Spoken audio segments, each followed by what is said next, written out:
Hartmann, Hands on the Wheel, 12 tracks, 61 minutes. The fifth studio album from the German 4 or 5-piece, if you include keys, released May 2018 by Pride and Joy. Produced by the band and Sasha Paeth. Heard that name a lot recently with reviews. 2 promo tracks have been released. Don't Want Back Down, not a typo, that's actually correct. And Simple Man, which features a duet with Eric Martin and Mr. Big. Yep. This album has also quite a few other little guest spots dotted all over it, but there are far too many to bother rattling off. Go for it. Okay, so when I got this review list and I saw Hartmann on there, mate, I was wrapped because I've been a big fan of Oliver Hartmann for many years, dating back to his time fronting phenomenal metal band called Advance. Hopefully this goes better than Lizzie Borden. No, you're... Okay. No, I've got the angry up. So, yeah, he fronted Advance back in the early 2000s through to his work with Avantasia and solo work. And, by the way, do yourselves a huge favour and check out the 2002 Advance album, Only Human. One of the finest slices of melodic power metal you're going to hear, and you can thank me later for that. Jesus. Over his career, hey, it's the school of hard rock, you know this. Over his career, I've seen Oliver Hartmann evolve from power metal to symphonic epic metal and everything in between. But it's always been as a member of another project or something bigger. This is his own solo project thing, so this is really his own style. And he's done, I think this is his fifth or sixth, I think it's his sixth album. His first 2 albums in this genre, the more than melodic rock genre, Out in the Cold End from 2005 and Home from 2007, they're a must-have in anyone's collection if you're into this kind of stuff. Go out there and check them out because they're absolutely fantastic. There's a couple of missteps in between, which brings us to his current album, Hands on the Wheel. So, to be honest, listening to the opening track here, Don't Want Back Down, fuck, I thought that was a typo as well, man. I'm thinking, anyway, it's correct. Yeah, Don't Want Back Down.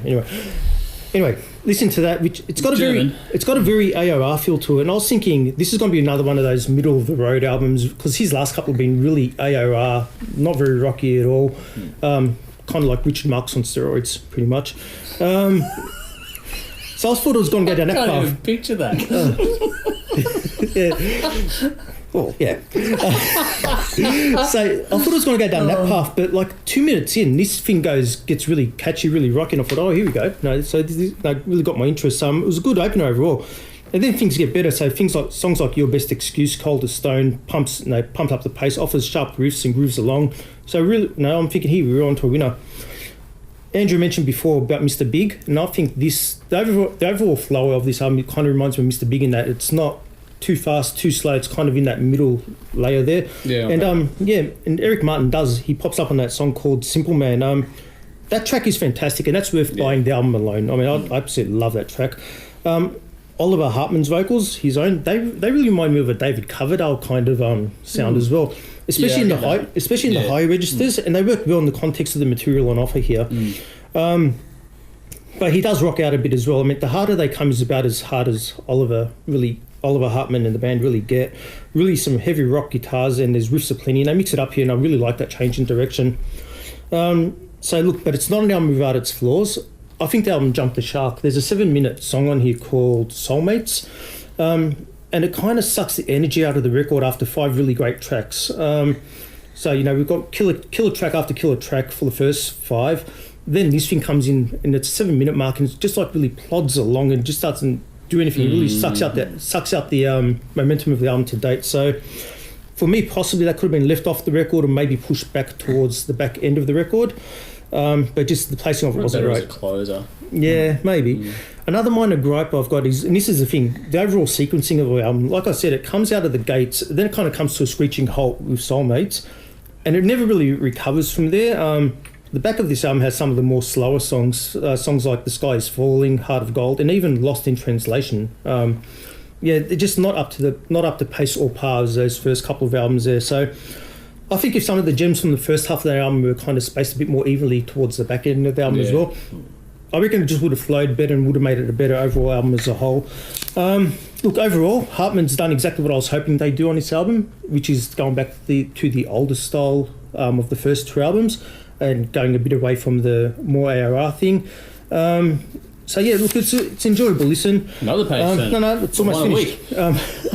Standout tracks include Last Plane Out, awesome track, check that one out. Your Best Excuse, Don't Want Back Down, no typo. Simple Man and The Harder They Come. Now, it's nowhere near as good as Out in the Cold or Home. Definitely go check those out if you're into your melodic rock and everything like that. fantastic albums, but to be honest, not many albums in that genre are as good as those two, in my opinion. Having said that, this was an easy album to enjoy, and it's definitely steering in the right direction, getting the Hartmann ship back on track. So, a score. They're German, so I'm giving them 7 first-round World Cup exits out of 10. Excellent. There you go. God, have we got time? It wasn't that long. Oh, fuck. Roll on. This is good. This didn't grab me much at first, but on second and third listen, I started to Yeah. get really hooked into it. It's comes across a bit as dad rock, Yeah. but having said that, it is done Yeah. bloody well. I got a sort of like Bad Company, Foreigner, Yeah. White Snake Yeah, kind you of could do that. in there. So that's sort of the dad rock I'm referring to. So there's nothing wrong with it, but it's just, I don't know how it would sell. Like I said, definitely in the AOR bracket. It won't grow to kids. Yeah, it's not going to get the kids in at all. Really good rocking tunes with a bit of everything. Very bluesy at times. Also went a bit sort of Celtic. With Yeah. a I know what couple you of mean. parts, which Yeah, was kind I of know cool. And the heavier tunes certainly do still pack a punch. The pipes on this were cool. Yeah. Yeah. It's got a great voice. Obviously, all seasoned musicians playing on this one. You can really hear in the musicianship, the composition, and just the way the sound is rounded out. This is not their first time at the rodeo. These are professional musicians turning it out really, really well. I said, even though it didn't jump out at me the first listen, it never really loses me either through the whole album. About third time through, I was already tapping a foot and singing along, thinking, this is pretty cool. So this is really good rock, played really well. I think maybe it's just arrived 30 years too late.